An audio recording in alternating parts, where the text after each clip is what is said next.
Picture this, you're 7 months pregnant at your sister-in-law's wishing when someone sets you on fire in front of 200 guests. You dive into a lake to save yourself and your baby. You look for your husband to help you, and he's not there. He's talking to the woman who just tried to kill you, the woman he's been sleeping with for 18 months. The woman he told that your baby was just a golden ticket to his inheritance. This isn't fiction. This happened to me. And what came next, the betrayal, the conspiracy, the fight for my daughter's life will shock you. I'm Mallory. This is my story. And if you think you know how it ends, you don't. Stay until the end. Like if this grabs you, comment if you've ever ignored red flags. Share if you know someone who needs to hear this. Let's grow this community together. They tell you pregnancy is magical. No one mentions how it makes you invisible. I learned that the hard way on an August afternoon, standing at the edge of Mirror Lake, watching my dress turn into flames. But let me rewind. Let me tell you how a perfect wedding became the day I almost died. My name is Mallory Brennan Hayes, 28 years old, 7 months pregnant, and about to discover that the man I married was a stranger wearing my husband's face. It started 48 hours before the fire. My sister-in-law Claire was getting married at the Meadowbrook Estate, 2 hours north of Boston, the kind of venue that costs more than most people's houses. All sweeping lawns and lakefront views and white tents that looked like they belonged in a fairy tale. I was a bridesmaid, at 7 months pregnant. Let me tell you, Empire waist dresses are a lie. They don't hide anything. They just make you look like you're smuggling a watermelon under chiffon. My husband Brad was a groomsman. He looked perfect in his tuxedo. He always looked perfect. That was part of the problem. The rehearsal dinner was Friday night. 150 guests packed into the estate's ballroom. I sat at the family table, my feet swollen, my back aching, watching Brad across the room on his phone.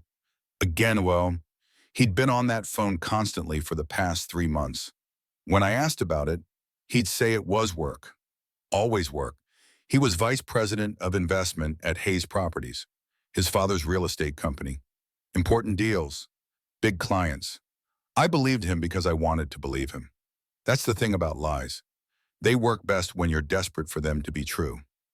I went to the bathroom during dinner. The estate had these gorgeous powder rooms with marble sinks and those fancy hand towels you feel guilty using. I was washing my hands when I heard a voice from the adjacent stall.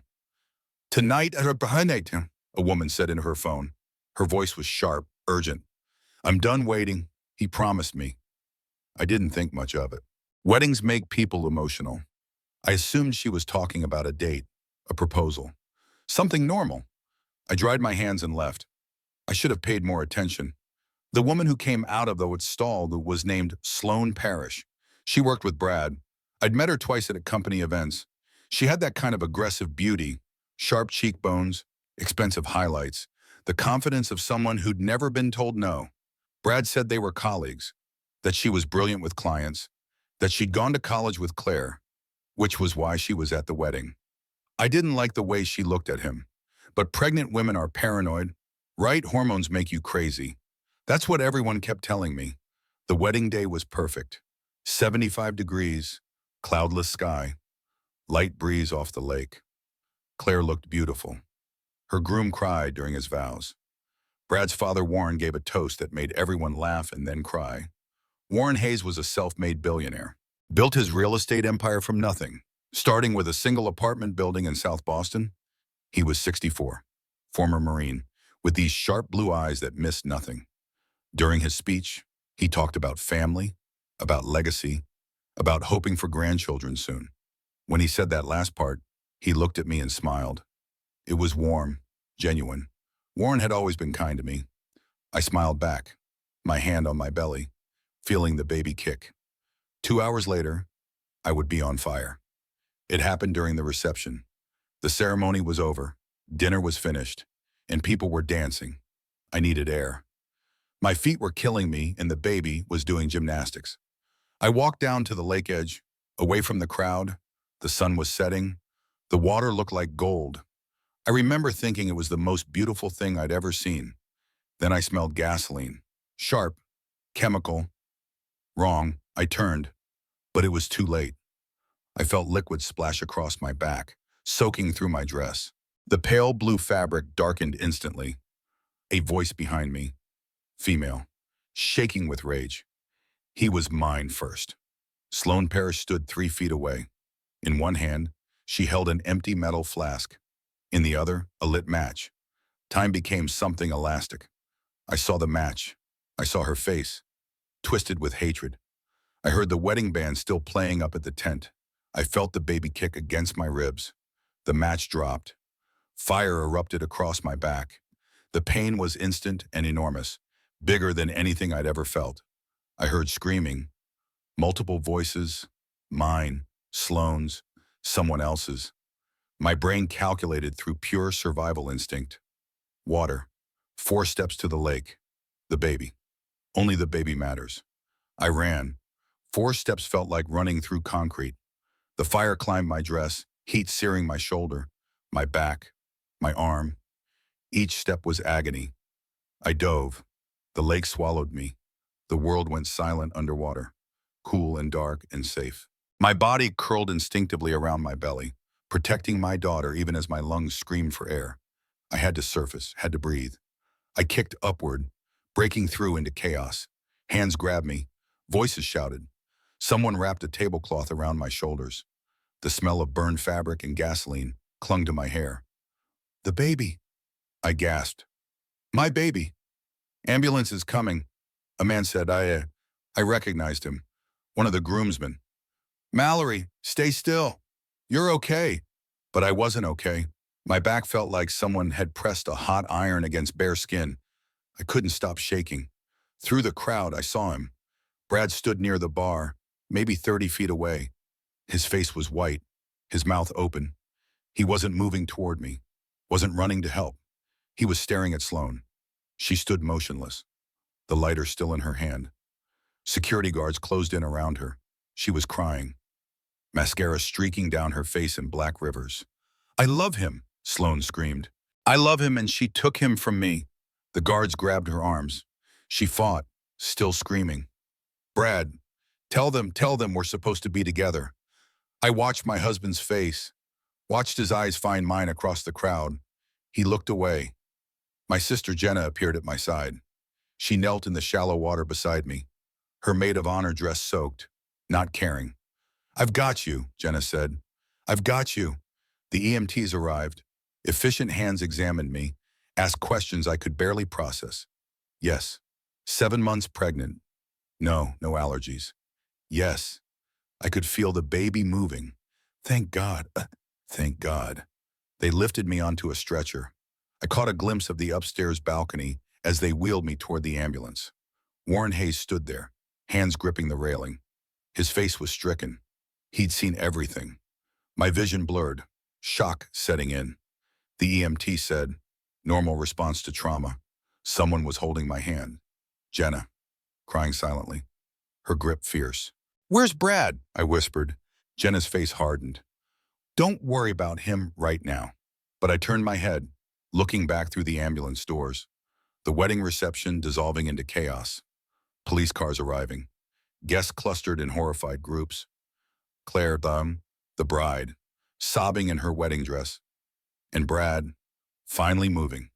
But not toward the ambulance, and he was walking toward Sloane as police pushed her into their car, arguing with the officers, gesturing frantically. The ambulance door closed, cutting off my view.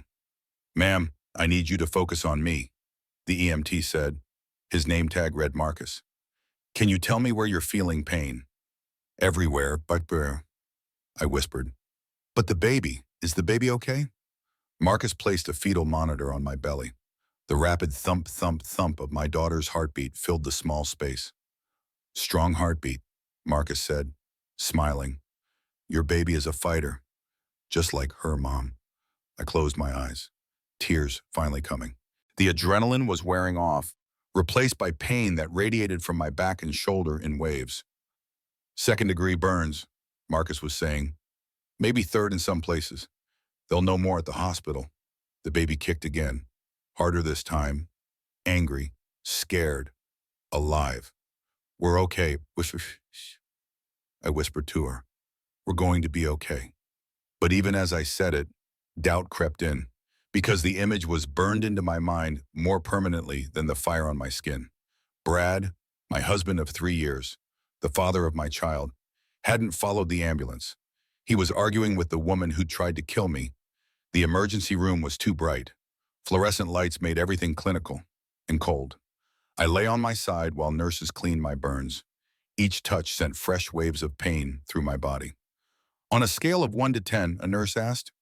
8, I said. Though it felt like 100, Jenna stood against the wall, arms crossed, still in her soaked dress. She'd refused to leave for dry clothes. Her eyes were clear and furious. "Where is he?" Jenna asked. For the fourth time, I didn't answer. I was counting contractions. The cramping in my abdomen came in waves. Regular, terrifying. The doctor pressed the fetal monitor against my belly again. She was maybe 50, with kind eyes and efficient hands. "Baby's heart rate is good," she said, "but you're having contractions. Regular ones. We need to stop this labor before it progresses." "It's too early." "I know," I whispered. "We're going to give you magnesium sulfate. You'll feel warm, maybe a little fuzzy, but it should work." Should, not will. Should. The IV went in. I watched the clear liquid drip into my veins, willing it to work, willing my body to calm down, willing my daughter to stay safe where she belonged for 8 more weeks. "Mallory," Brad's voice came from the doorway. He looked disheveled, tuxedo jacket gone, white shirt untucked. His hair stood up in places, like he'd been running his hands through it. Jenna moved to block him. "You need to leave." "She's my wife," Brad said. "She's my sister." Jenna shot back. "And you weren't there." Brad's face flushed. "I was in shock. Someone just tried to murder Mallory. I was trying to understand what happened. Why Sloan would get out." I said. Everyone turned to look at me. I was staring at the ceiling, my voice calm, which somehow made it worse. "Claire, please," Brad started. "Were you with her?" I said. Not a question, a statement. "Before tonight, were you with Sloan?" The pause lasted 3 seconds too long. "It's not what you think," Brad said. Jenna made a sound like a wounded animal.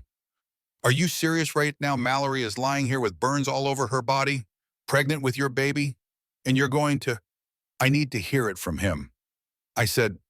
I finally turned my head to look at my husband. "Tell me the truth.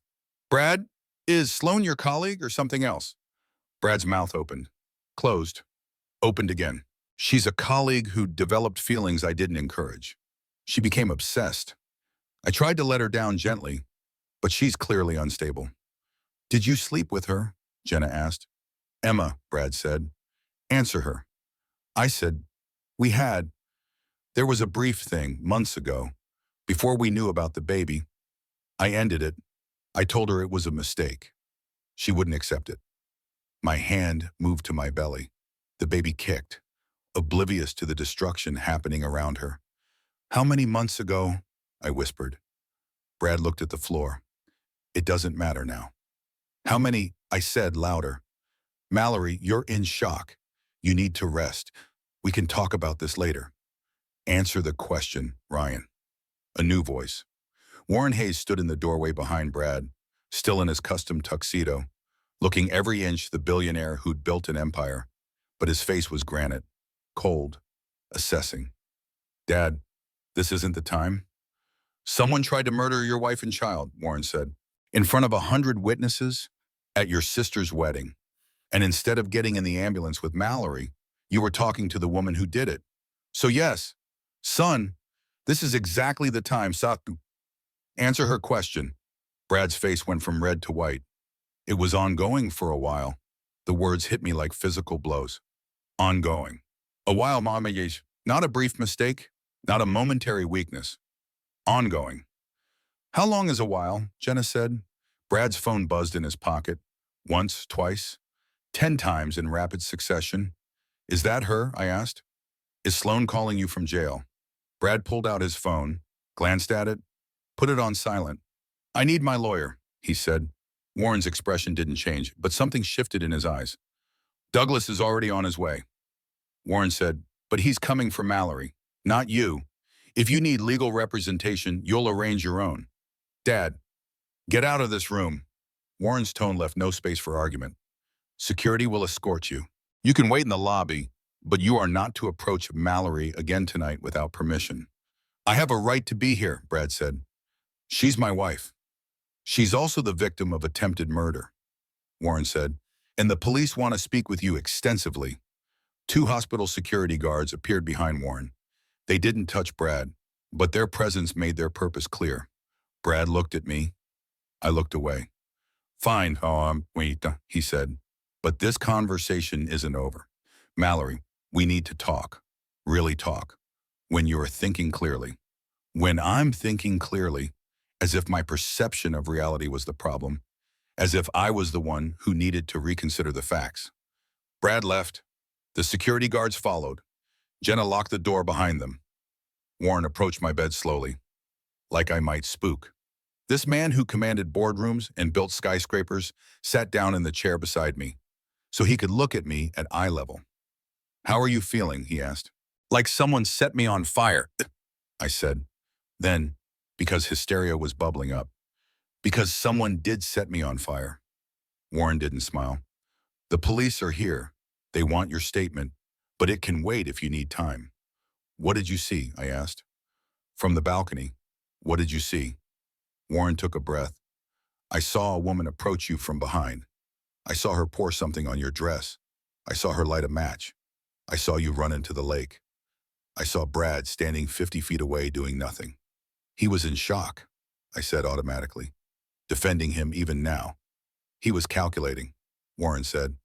I've spent 63 years reading people. Mallory. Shock looks different than calculation. Brad was weighing his options. The door opened. A detective entered, followed by a uniformed officer.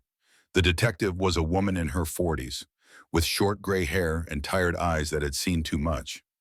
Mrs. Hayes, she said, I'm Detective Dana Morris. I know this is difficult, but I need to ask you some questions. I nodded. Do you know Vanessa Hayes? Sloan, I corrected.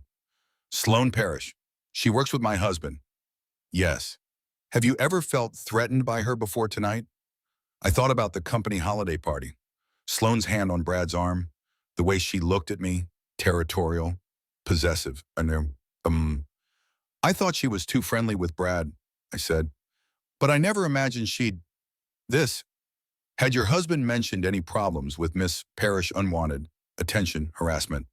No, I said, then quieter. He said there was nothing to worry about. Detective Morris wrote something in her notebook. Miss Parrish has been arrested for attempted murder. She's admitted to the attack. She claims she was emotionally distraught over your husband ending their relationship. The words felt surreal. Their relationship. As if it was legitimate. As if it was something that could be ended rather than something that should never have existed. How long was the relationship? I asked. Miss Parrish claims it was 18 months. Detective Morris said, can you confirm that 18 months? I was 7 months pregnant. 18 minus 7 was 11. Brad got me pregnant while actively sleeping with Sloan. Mrs. Hayes, Detective Morris said, I need to throw up. I whispered. Jenna grabbed a basin just in time. The hospital room was dark except for the machines monitoring my vitals and the baby's heartbeat. Jenna slept in the uncomfortable chair by the window, her breathing soft and even. I couldn't sleep. Every time I closed my eyes, I felt the fire, smelled the gasoline, heard Sloan screaming about love. A nurse came in at 2 in the morning to check vitals. I pretended to be asleep. I didn't want to talk. Didn't want to explain how I felt. Didn't want to hear empty promises about how everything would be okay, because everything wouldn't be okay. My phone buzzed on the bedside table, a text from a number I didn't recognize. Mrs. Hayes, this is Douglas Harper. Warren has retained me as your attorney. I'll be by the hospital at 8 a.m. with some documents you need to see. Best regards. Your attorney, not Brad's, not the family's, mine. My phone buzzed again. Brad. Mallory, please. I know you're angry. I know I messed up. But we can fix this. We can go to counseling. I love you. I love our baby. Please just talk to me. I deleted the message without responding. Have you ever wanted so badly to believe someone that you ignored what your gut was screaming? That's where I was, even knowing what I knew. Part of me wanted Brad's explanation to make sense, wanted the lie to be real. Morning came. Brad arrived at 6 with coffee and flowers. His explanation was rehearsed, smooth. Sloane was obsessed with me, he said, sitting at the edge of my bed. I tried to let her down easy. There was nothing between us. I swear on our baby. Look, he showed me his phone, text messages where he told Sloane they were just co-workers, where he said he was happily married, where he asked her to please respect boundaries. See, Brad said, I tried, but she wouldn't listen. I wanted to believe him. God, I wanted to believe him. Warren arrived, pulled Brad into the hallway. I heard raised voices, but couldn't make out words. Brad returned, his jaw tight. Dad's upset. He'll calm down. The morning stretched on. Police interviewed me. Brad's story stayed consistent. Sloane confessed to assault, but claimed Brad had led her on. He denied everything. Jenna watched him carefully. I never liked him, she whispered to me when Brad left to get lunch. But if he's telling the truth, I don't know what's true anymore. I said.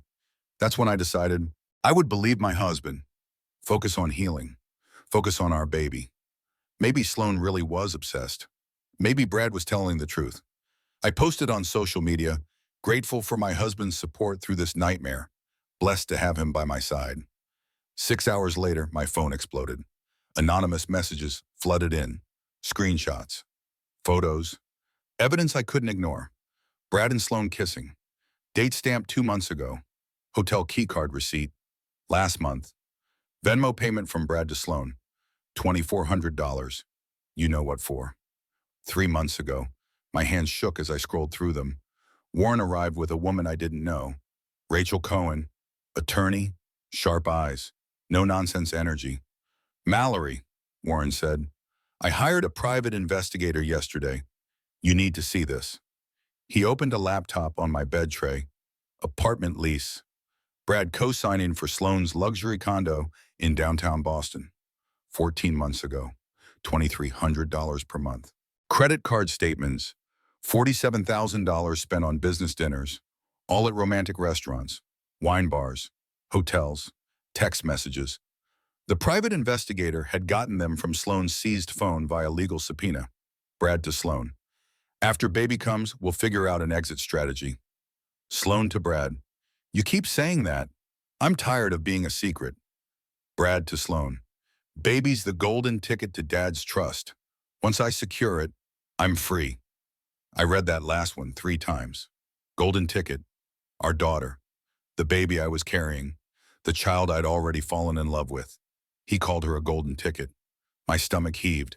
I vomited before Jenna could grab the basin. Nurses rushed in. Alarms beeped. The baby's heart rate spiked. Mallory, you need to calm down, a nurse said firmly. Deep breaths. Your baby needs you calm. But I couldn't calm down because I finally understood that the entire pregnancy was calculated, strategic, a means to an end. Brad didn't love me. Maybe he never had. He wanted a child to secure his inheritance from Warren. He wanted Sloane, and he'd been trying to have both. Warren stood beside my bed, his hand on my shoulder. I'm so sorry, he said quietly. I should have seen this sooner. The door burst open. Brad, back from lunch, saw the laptop, saw Warren and Rachel. His face went white. What's going on? He asked. Warren turned to face his son.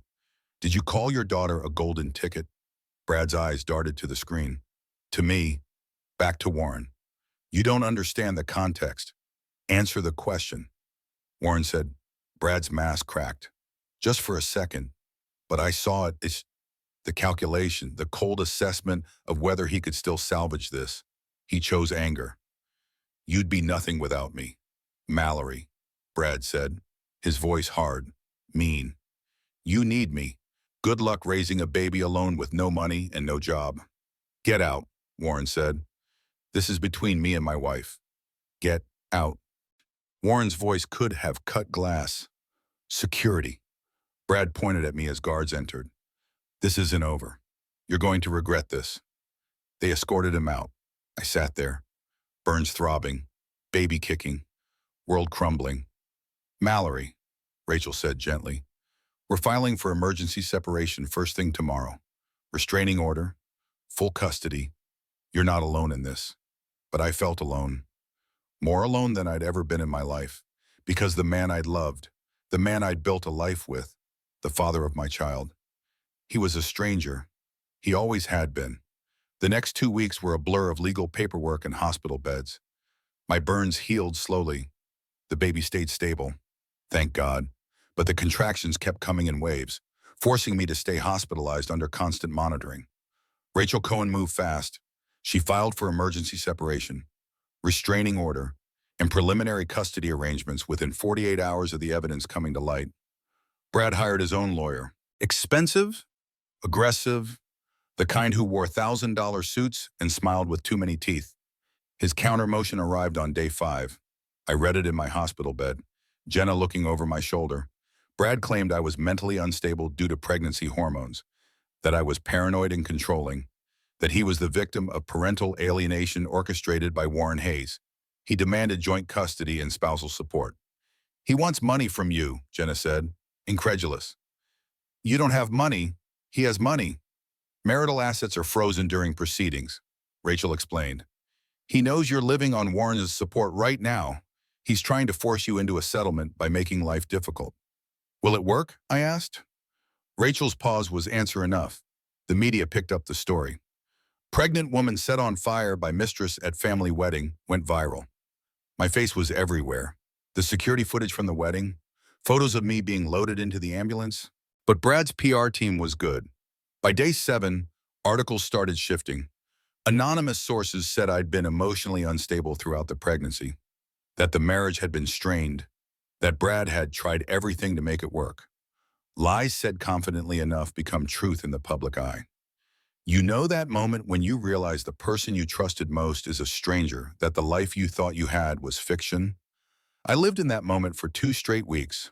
On day 14, I was released from the hospital. Warren had prepared a guest house on his property for me. Small, private, safe. Jenna moved in to help. She'd taken leave from her medical residency. You're more important than surgery rotations, she said. That same day, good news arrived. Sloan Parrish took a plea deal, 4 years for aggravated assault. The prosecution had pushed for attempted murder, but her lawyers argued crime of passion and diminished capacity due to mental health issues. As part of the deal, Sloan refused to testify against Brad. Her statement to the court, Bradley Hayes never told me to hurt anyone. I acted alone out of jealousy and mental instability. This is actually good, Rachel said during our meeting. She's going away. You're safe. We focus on the divorce and custody. That's what matters. I felt relief. Brad couldn't be charged with conspiracy if Sloan wouldn't testify. The criminal case was done. We could move forward with the civil proceedings. I started to believe I'd win, that I'd get full custody of my daughter, that I'd be free. I should have known better. Day 16, Brad's lawyer filed new evidence. My Google search history, accessed from our shared laptop, how to fake pregnancy complications, getting full custody and divorce, hiding marital assets. I hadn't searched any of that, but Brad had access to the laptop. He'd planted the searches. Testimony from Brad's mother, Diane, who'd always hated Warren. Mallory has always been manipulative. She trapped my son with this pregnancy. An affidavit from Sloan's cellmate. Sloan told me Warren Hayes paid her to attack Mallory to frame Brad and take control of the company. It was all lies, every word. But it was documented lies, official lies, legal lies. The judge ordered an investigation, pending the outcome. Warren was prohibited from any contact with me. If he violated the order, he could be arrested for witness tampering. Rachel had to step back too. Conflict of interest if Warren was under investigation. I was alone. Brad's lawyer sent a letter. Drop all claims, accept 50-50 to custody, sign an NDA, or we pursue criminal charges against Warren Hayes and expand the investigation to include Rachel Cohen. I sat in the guest house, reading that letter, and felt something break inside me. I was 8 months pregnant, covered in healing burns that itched constantly, isolated from Warren and Rachel, running low on money. I had $3,200 in my personal account. Everything else was frozen. Brad might win. He might get shared custody. My daughter might spend half her life with the man who'd called her a golden ticket. I called Rachel from a burner phone Jenna bought.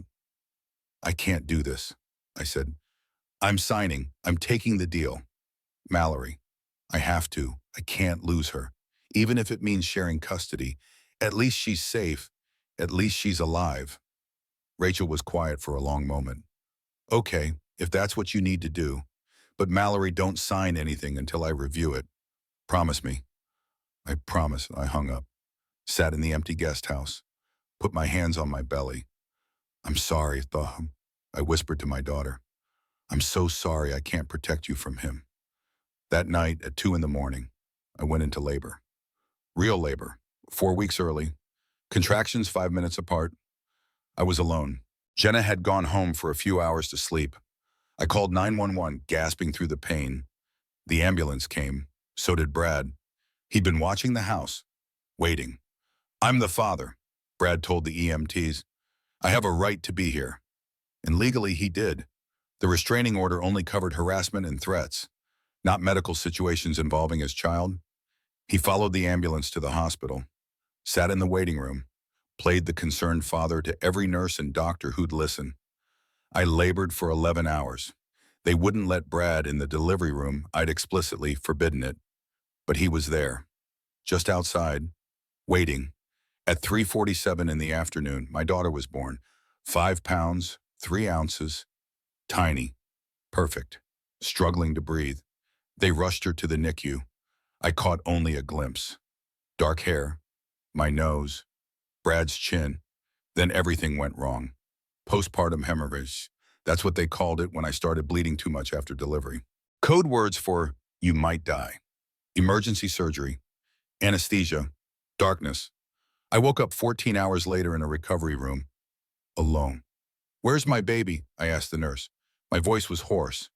She's in the NICU, honey, doing well, breathing on her own now. I need to see her. Soon. You lost a lot of blood. You need to rest. But I didn't rest. I pushed the call button until a doctor came, argued until they brought a wheelchair. Let me go to the NICU. That's where I saw him. Brad, holding our daughter, skin-to-skin contact, doing kangaroo care like he'd read all the parenting books, like he was father of the year. A nurse stood nearby, smiling. Your husband has been amazing. He's barely left her side. My husband, the man who called her a golden ticket, who was only here because she secured his inheritance. He saw me, smiled, that charming smile that had made me fall in love with him 3 years ago. Mallory, he said softly, come meet our daughter. I couldn't speak, could barely breathe. A different nurse wheeled me closer, helped me hold her. She was so small, so perfect. She rooted against my chest, looking for food. I've been giving her formula, Brad said. Hope that's okay. You were unconscious and she needed to eat. He sounded so reasonable, so caring. I looked at my daughter, felt her tiny hand wrap around my finger. What should we name her? Brad asked. Harper, I said, the name I'd chosen months ago. Harper Rose. Harper Rose Hayes, Brad said. He pulled out his phone. Can I take a picture for the family? I was too tired to argue. He took the photo, then another, one of him holding Harper. One of all 3 of us. He posted them on social media before I left the NICU. My beautiful daughter. Daddy's here. The comments flooded in. Hundreds of people telling Brad what a wonderful father he was, how blessed Harper was, how beautiful our family looked. Nobody mentioned the restraining order, the assault, the affair, the lies. Brad was rewriting the narrative in real time, and I was too weak to stop him. Day 4 postpartum. The custody evaluator came, court-ordered, neutral third party, would assess both parents and make a recommendation to the judge. She interviewed Brad first. I watched through the NICU window.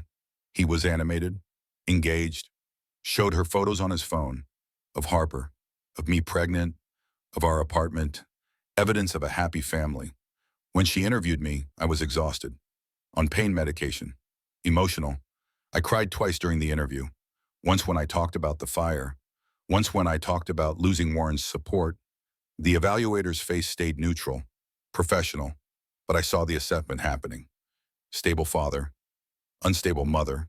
2 days later, Rachel called from an untraceable number. The preliminary custody report leaked to Brad's lawyer, she said. Her voice was tight. It's not good. Tell me. The evaluator noted that Brad appears bonded and capable, that he's been consistently present, that his family support system is strong. You're listed as recovering from trauma, on medication, emotionally volatile. Quote, mother appears unstable, father is bonded and capable. I couldn't breathe. Brad's filing for emergency temporary custody. Rachel continued. Hearing is in 48 hours. Mallory, I'm so sorry. Unless we get new evidence, we're losing. After she hung up, I sat in my hospital room, holding Harper, looking at her sleeping face. I survived with fire for this, to lose her anyway. I'd been crushed 3 times now. The attack, the betrayal, and now this. Each time I thought I'd hit bottom, a new bottom appeared. I looked at the scars on my arm, pink and shiny, permanent. Maybe I wasn't strong enough for this. Maybe Brad was right. Maybe I was too damaged, too broken, too unstable. Maybe my daughter deserved better than me. I put Harper back in her bassinet and cried until I couldn't breathe. That's when the door opened. Detective Dana Morris walked in. She wasn't in uniform. She looked tired, determined. Mrs. Hayes, she said, I need to talk to you about your husband, about what really happened at that wedding. I looked up at her. What do you mean? I mean, I never believed that Warren conspiracy theory. Detective Morris said, it never made sense. So I kept digging, and I found something. Someone, actually to him, a man named Trent Ashford, Sloane's ex-boyfriend. He came forward yesterday. She pulled out her phone. He brought me recordings. Want to hear what your husband sounds like when he thinks no one's listening? Detective Morris weighed down at her phone on the hospital tray table. This recording is from 6 weeks before the wedding, she said. Trent Ashford recorded it on Sloane's phone when she left it unlocked at his apartment. They'd broken up 2 months prior, but she kept some belongings there. She pressed play. Sloane's voice came through first, crying. I can't keep doing this. Brad, watching you with her, pretending everything's fine. You knew the situation from the beginning. Brad's voice, cold, clinical. Nothing like the warm tone he used with me. Mallory is 7 months pregnant with my father's first grandchild. The timing is complicated. You said you'd leave her. I will, after the baby comes, after I've secured my position in the company. Be patient. I'm tired of being patient. You said we'd be together by now. A long pause. Then Brad, his voice dropping lower. Sloane, listen to me. Mallory means nothing. The baby is business. My father expects an heir. I'm delivering. Once the trust is secured, I file for divorce. We've talked about this. Then why is she still there? Why are you still playing happy husband? Because if I leave now, I get nothing. Don't you understand? I need the baby to be born. I need my name on the birth certificate. I need my father to believe I'm committed. Then I'm free. Sloane, quieter now. What if she doesn't let you go? What if she fights the divorce? Another pause. Longer this time. Then we'll make it so she can't fight. My blood went cold. What does that mean? Sloane asked. It means accidents happen. Pregnancies have complications. Women with high-risk pregnancies sometimes, things go wrong inside, especially when they're under stress. Brad, I'm not saying do anything. I'm saying if something happened naturally, if Mallory got hurt or sick, or if the pregnancy didn't go well, that would solve several problems. Wouldn't it? Silence on the recording. Think about it, Brad said. If Mallory was out of the picture, hospitalized long-term, or if she lost the baby, or if she was too traumatized to fight, I'd still inherit through the pregnancy. I'd still be Warren Hayes' son who tried to start a family. But I'd be free. We'd be free. You want me to hurt her? Sloane's voice was flat. I want you to think strategically. You're always saying you'd do anything for us. Here's your chance to prove it. The recording ended. I couldn't speak, couldn't move, couldn't think. Detective Morris played another one. This is from 2 weeks before the wedding. Brad's voice, Sloane, you're being dramatic again. I can't do this every time you get jealous. You touched her at the rehearsal dinner, in front of everyone. I have to maintain appearances. Jesus, if you can't handle this, Maybe we should take a break. No, no, I'm sorry. I can handle it. Can you? Because right now you seem unstable. I need someone strong, someone who's going to be there when this is all over. If you can't do that, there are other women. I can do it. I'll do anything. What do you need me to do?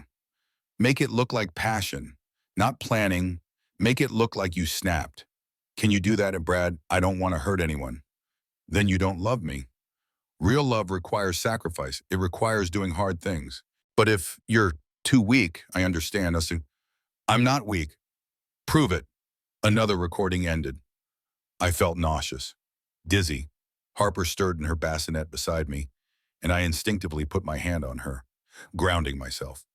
There are 6 more recordings, Detective Morris said. All of them show a pattern. Your husband systematically manipulated Sloane Parrish. He exploited her mental health issues. He planted the idea of hurting you. Then he made her feel like she had to prove her love by doing it. Why? I whispered. Why would he do this? Money, control, freedom. Detective Morris sat down.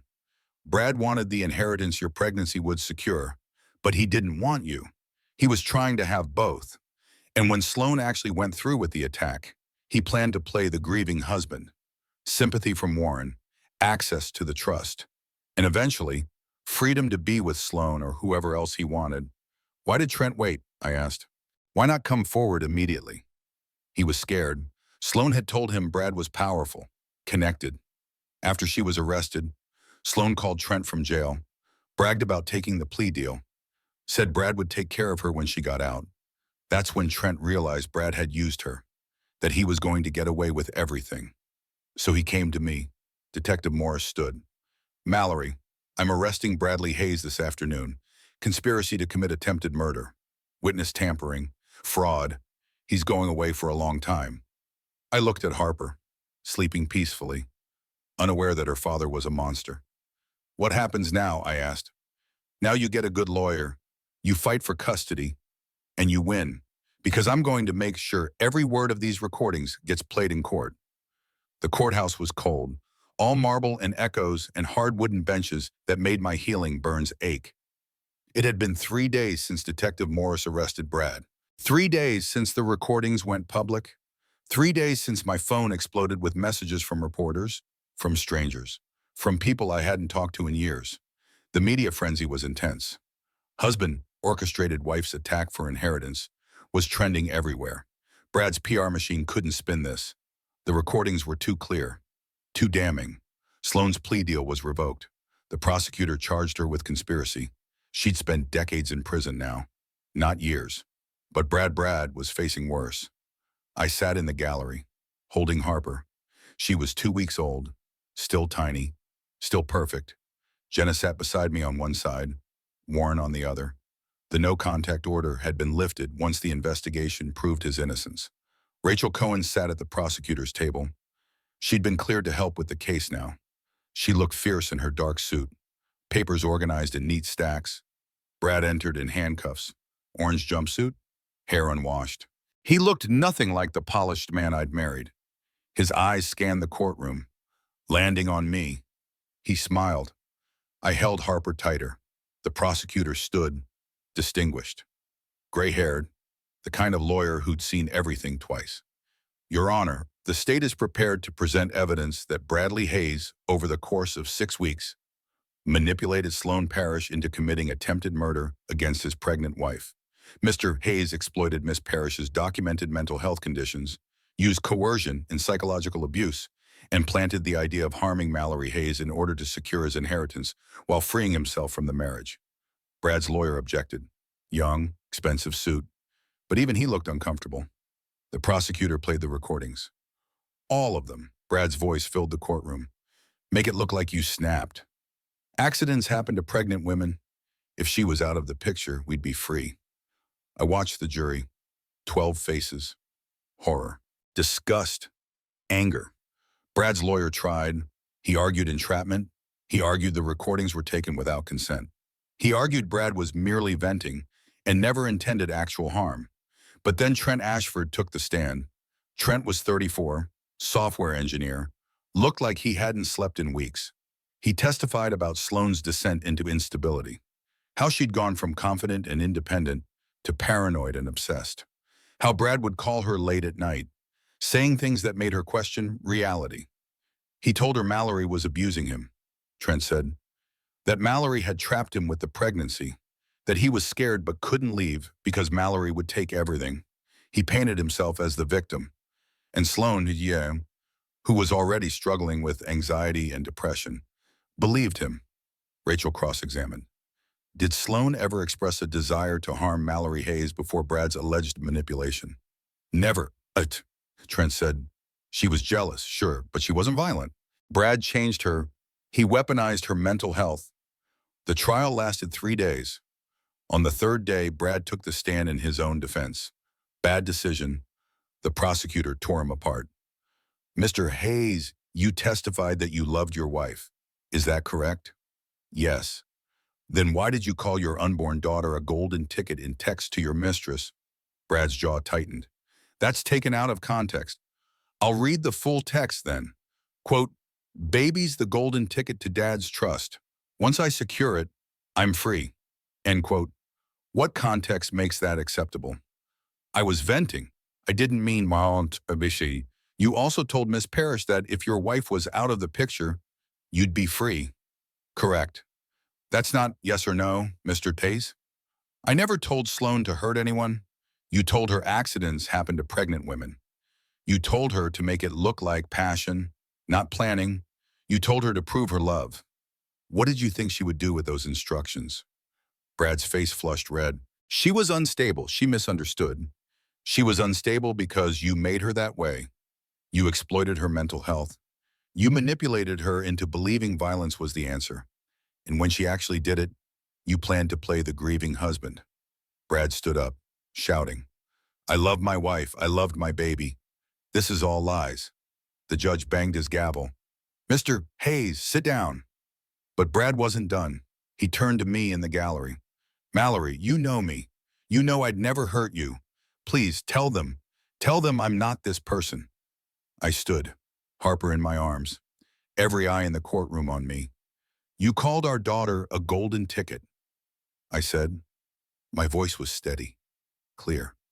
You told Sloane I was nothing. You manipulated 2 women until one of us almost died. You set me on fire just as much as she did.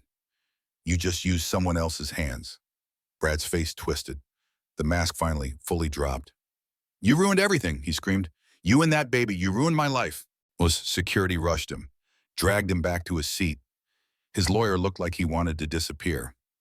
The jury deliberated for 40 minutes. Guilty on all counts. The judge sentenced him immediately. 18 years. No possibility of parole for 12. Brad's face went white. No, this can't, Dad.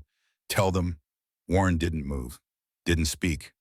Just watched his son being led away in handcuffs. After the courtroom cleared, Warren and I stood in the hallway, Harper asleep against my chest. I'm sorry, Warren said, for raising someone capable of this. You didn't raise him to be this, I said. He chose this.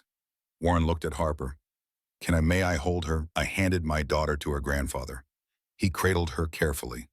This man who'd built empires, who'd commanded respect from hundreds of employees, he held my tiny daughter like she was made of glass. She looks like you, Warren said. That's good. She shouldn't look like him. She's half him, whether we like it or not. No, Warren's voice was firm. She's all you. All the good parts. The survival, the strength, the hope. That's what she'll inherit, not his cruelty. 6 months after the fire, I stood in the bathroom of my new apartment, not Warren's guest house, my own place. Small, 1 bedroom, but mine. I'd bought it with part of the settlement from Brad's trust. Warren had insisted on setting up a fund for Harper, but I'd refused most of it. I'm doing this myself. I'd told him. He'd respected that, though he still brought groceries every week and happened to have baby supplies whenever I needed them. I looked at my reflection in the mirror. The scars on my shoulder and back were pink, shiny, permanent. They caught the light differently than regular skin. Sometimes they itched. Sometimes they ached when it rained. But they were there. Proof I survived. Harper cried from the living room. I pulled on a shirt and went to her. 6 months old now, sitting up on her own, all smiles and chubby cheeks and curiosity about everything. Hey, baby girl, I said, picking her up. What's wrong? She immediately stopped crying. Just wanted to be held. I understood that feeling. My phone rang. Rachel. The final paperwork came through, she said. It's done, sir. You have sole legal and physical custody. Brad's parental rights are terminated. He signed off yesterday. I'd expected relief, victory, something triumphant. Instead, I felt sad. For the father Harper would never know, for the life we might have had if Brad had been different, for the family that existed only in my imagination. Thank you, I said to Rachel. You did this, Mallory. You survived. You fought. You won. After we hung up, I sat on my couch with Harper. She grabbed my finger, squeezed with her whole tiny fist. Jenna arrived an hour later with takeout. She'd finished her medical residency, was starting as a surgeon at Boston General. We'd gotten so much closer through all of this. Trauma did that sometimes. Broke things or bonded them. How are you feeling? Jenna asked, setting up plates. I don't know, I said honestly. It's over. Really over. But I don't feel, they're finished. Is that weird? No, healing isn't linear. Some days will be good. Some will be terrible. That's normal. We ate. Harper played on her mat. Normal. Mundane. Beautiful. I start my support group next week, I said. The one for burn survivors. That's great. And I'm writing about everything. A woman from a publishing house reached out, wants to talk about a book. Jenna smiled. You should do it. Your story could help people. Or exploit my trauma for profit. Or both. Capitalism is complicated. We laughed. Real laughter. The kind I hadn't felt in months. That night, after Jenna left, I put Harper to bed, read her 3 books, even though she couldn't understand them yet. Sang lullabies my mother had sung to me. She fell asleep in my arms. I stood in her nursery, watching her breathe. I thought about all the moments that led here.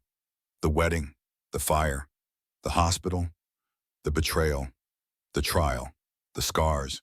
Would I go back and change it if I could stop the fire? Never marry Brad. No, because then I wouldn't have Harper. And she was worth everything. The scars don't mean I'm broken. They mean I survived.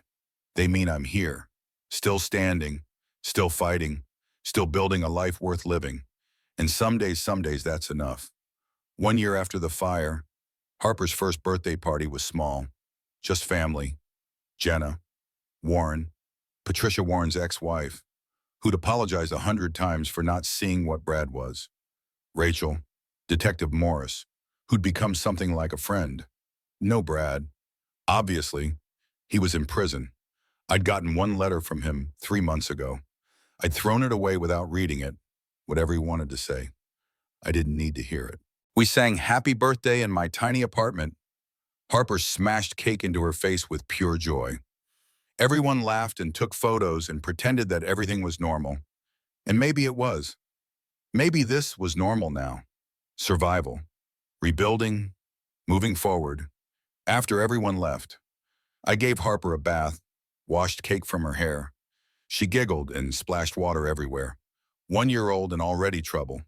I thought about where we'd been a year ago. Me, 7 months pregnant, standing at the edge of a lake, about to burn. If you'd told me then that I'd survive, I'm not sure I would have believed you. If you'd told me I'd be here independent, healing, watching my daughter laugh in a bathtub, I definitely wouldn't have believed you. But here we are. I dried Harper off, put her in soft pajamas, rocked her in the nursery while she drank her bottle.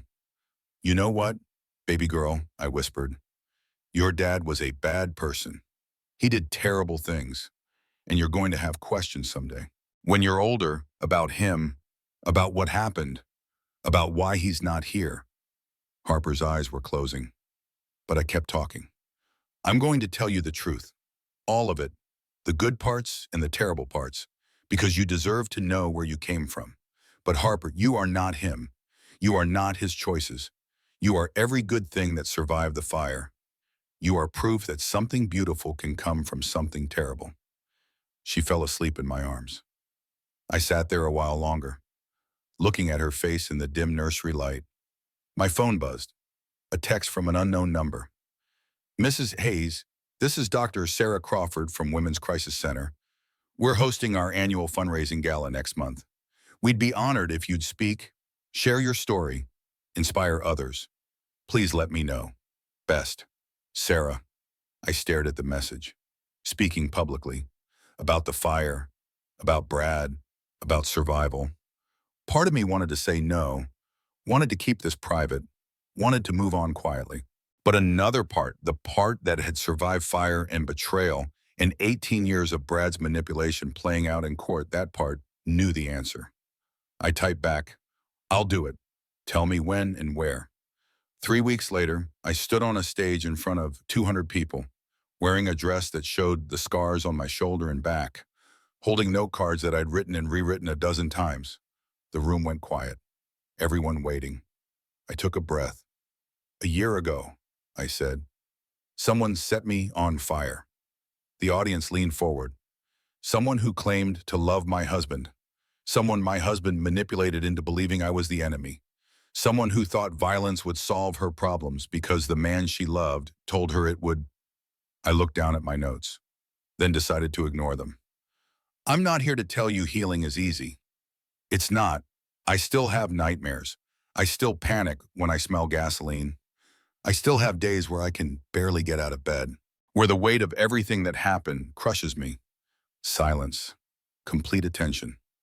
But I also have days of joy, of peace, of watching my daughter learn to walk, of building a life I actually want instead of a life someone else designed for me. I paused. Let that sink in. If you're in danger, leave. If you're being manipulated, trust your instincts. If you're scared, reach out. If you need help, ask. Because survival isn't just about living through something. It's about building a life worth surviving for. I told them about the wedding, the fire, the hospital, the discovery of Brad's lies, the trial, Harper, all of it, raw and honest and real. People always say what doesn't kill you makes you stronger, I said. But that's not quite right.